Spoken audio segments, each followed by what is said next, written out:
Corrosion. When the surface of a metal is attacked by air, water or other surrounding substances, it is said to corrode, and the phenomenon is known as corrosion.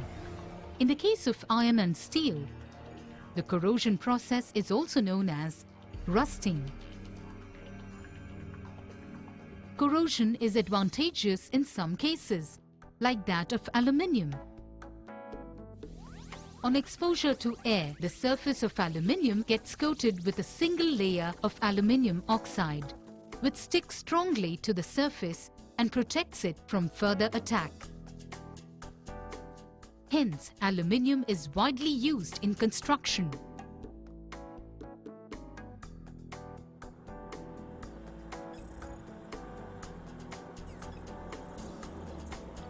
Chromium is another metal similar to aluminium, also protected by an oxide layer.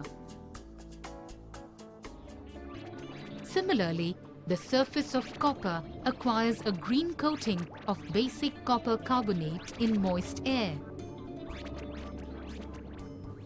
But the corrosion of iron, that is rusting, is a serious economic problem. Every year, an enormous amount of money is spent to replace such damaged iron and steel structures. Let us find out about the conditions under which iron rusts. Take 3 test tubes and label them A, B and C. Place clean iron nails in each of them. Pour some water in test tube A.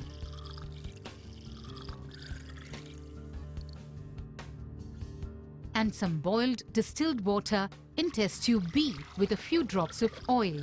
Here, the oil forms a thin film on the water, preventing the air from coming in contact with the nails.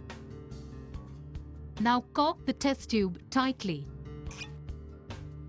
Put some anhydrous calcium chloride in test tube C and cork the test tube.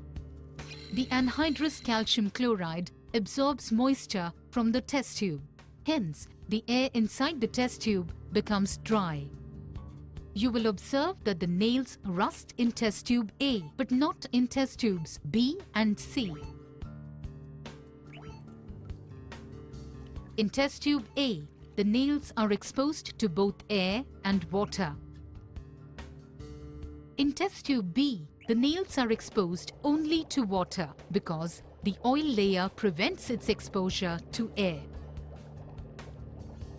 Whereas in test tube C, the nails are exposed to dry air only because the anhydrous calcium chloride absorbs the moisture from the test tube. Thus, it can be concluded that both air and water are necessary for iron to rust.